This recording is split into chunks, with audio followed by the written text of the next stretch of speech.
the Chase Thomas Podcast, for people who have nothing but time to kill. So much talent for Tennessee accumulated, on that roster last year, and they're only going to get better as sophomores. So future's bright, and then Tennessee's going to reload and do that again with another talented freshman class that's going to be on campus here soon. Transitioning to football here, Eric, which offensive stat do you think is most likely to jump next year? QBR, pass yards a game, rush yards per game. Which do you think is most likely to see an uptick? I don't have all those in front of me. It's not going to be rush yards per game because Tennessee had a historical season running the football. I still think it's going to be good. Yeah. I mean, I'll say passing yards per game because, I assume, you might have it in front of you, but I assume Nico averaged, 220 through the air, which isn't horrible. It's not great. And again, if you can complete on some of those balls down the field, that changes everything. So I won't go You were almost QBR. right on money. It's 221, which was 77th in the country. There you go, right? There you go. Again, 220 is not horrible, but 77th in the country is not what you're striving for. Let's get around 260, 270, Tennessee's not a top 10 scoring offense if you're not close to 300 yards passing a game. No, I completely agree. So I would say yards per game for sure at the quarterback position. QBR, I don't know. If it's Joey Aguilar, we know he's got a turnover issue. However, Josh Heupel's quarterbacks don't turn the football over. Go back and look. We talked about on Locked On Vols this week. Look at Hendon's turnovers, look at Joe's turnovers, look at Nico's turnovers. You protect the football in this system. It is, I don't care what you call it. It's a stick. It's a, whatever you want. It's quarterback friendly in my opinion. And that's good. You are producing, you are scoring, proofs in the pudding. So I don't think that's a knock when it comes to the NFL draft, talent evaluators and stuff. But anyway, I would say yards per game from the quarterback position. I think it's just interesting because, and then we're just seeing Faison Brandon throwing at Elite 11s this morning, and it's it's just a little bit different. Faison he's a talented guy, and you're still a year away from Faison. But to me, I think it's so interesting because I don't think it's QBR, but it's just for Heupel's sake, poor guy. Half of his tenure has just been rough passing game the last 2 years. It's been rough. That being said, you talk about the interceptions like Joe. I wonder what Joe's interception rate would have been in 2021. Because if Joe doesn't get hurt and Hendon comes in, how long does Heupel stick with Joe in 2021? Because that first half against Pitt, I was in the building. You were in the building, Eric. The crowd turned.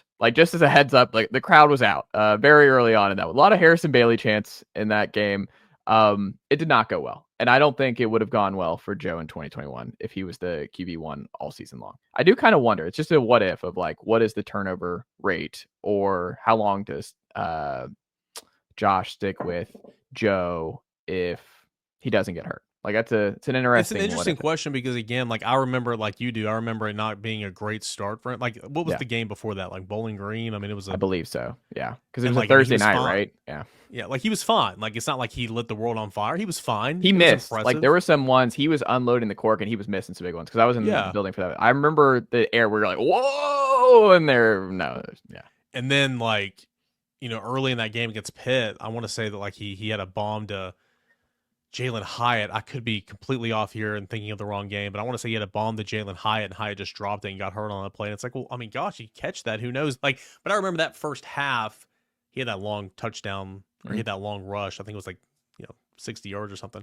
Yeah. It was not super impressive. So, but at the end of the day, it was still such a small sample size. Who's to say he didn't break out in the second half and kind of get on a roll there and hold on to that job for a couple more games, or maybe never relinquish it. I don't know. We know what Hendon was in this offense and what everything turned out to be. But before Hendon, when Joe was the guy, Joe won the starting quarterback job in camp. He was the better player in camp.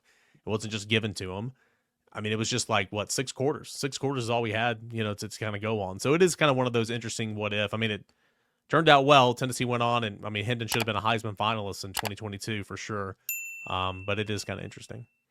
Yeah, and I just Joey, I think you kind of are who you are at 23, 24. He's been he goes from JUCO to 2 years at App State. The thing that people overlook about Joey is that staff got fired. They were a preseason G5 playoff favorite before last year. Sean Clark gone, whole offensive staff gone. The defense was terrible, but those were like, they went into the year with high expectations. Like, we were going to win the Sun Belt. The reason Dow Logans is coaching the App State Mountaineers is because things imploded last year in Boone. And it was one of the worst seasons that App State's had in a long time. And I think you're going to hear UCLA transfer a bunch, and that's just going to be like one of those things that drives me nuts all fall is like, Joe Aguilar, UCLA transfer. It's like, well, not really. Like, he's an App State transfer who had a cup of coffee on the West Coast. He's learning 3 systems in 1 calendar year. I mean, it's a rough spot to be in. I just have a hard time believing the QBR is going to be clean. I have a hard time believing that the guy who led FBS in interceptions last year is just going to really clean that up and just be a very different kind of quarterback. Even in Heupel's team. FBS? Yes, he led all of FBS. With 14, it feels like somebody else. I mean, I guess if you throw more than 14 interceptions, chances are you're benched. But yeah, but that's the thing too, is Heupel hasn't done that. Like, Heupel hasn't been in a spot like he'll just take it away, like Joe in 23, where it's like we're going side to side, right up the middle, like we're like he'll evolve and adapt. Like, I think you and I are probably both expecting a lot of 12 personnel no matter what this year with Kitzelman and Davis.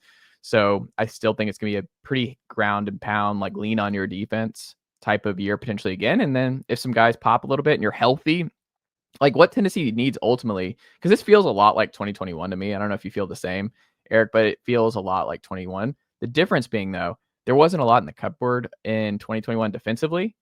This year, you have so much talent in the cupboard on defense that it just keeps your floor so high that you can go into a shell offensively. You can get shut out in the first half for a month straight and still find a way to sneak into the playoff.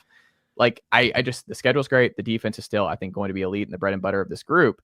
But that 21 year, part of what you lucked out on is Javonte and Velas and Cedric were healthy all year long. So even though Golish didn't rotate, we talked about it, like you took that for granted because every year since then, you've been banged up. Like you lose Brew when he looks like he's about to break out in 23 in the South Carolina game. Cedric Tillman has tightrope ankle surgery when he looks like he's about to have a breakout year you were okay because Ramel stepped up and was able to handle that until Cedric got back, but he was never the same. Like Cedric was never the same after that against Akron.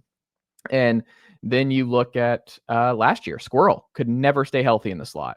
We're just banking on the health there. Because if they are healthy, if Brazel, Mike, and Braylon can play 50 plus snaps a game, like in 2021, and you got that out of them, Tennessee's going to be okay. And there's a lot of potential juice there, but you haven't had that since 2021. Doesn't mean it can't happen, but you haven't had it. So it's just hard for me to forecast a passing game like that.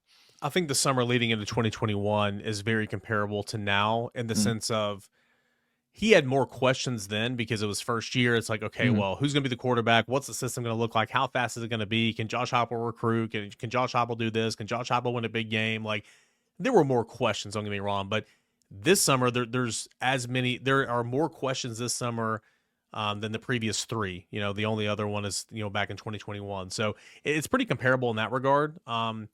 But kind of going off what you said, like the clear difference is this roster is 10 times better than where it was in 2021. You won 7 regular season games, went to a bowl game. I mean, clearly it better be better this year, right? But like Tennessee overachieved that year. But the roster is significantly better from a talent perspective, from a depth perspective. Yeah, there's questions all over the place. Wide receiver, and I think the depth at linebacker right now in terms of health, safety, depth in the secondary, 4 starters on the offensive line. I mean, like there are questions all over the place, but still, you have so much more talent on the roster now. So going back to what you said, the schedule lines up. I think you're still going to have a really good defense either way. Okay. You're going to run the football. I don't care who it is. Josh Heupel, there's never been a run, no pun intended. I do that all the time. There's never been a run in Tennessee football history where it's been 4 straight years of 2,500 yards or more. And that's what's happened under Josh Heupel every year, right? The 4 years. And Tennessee, about broke 3,000 last year. So Tennessee's going to run the football.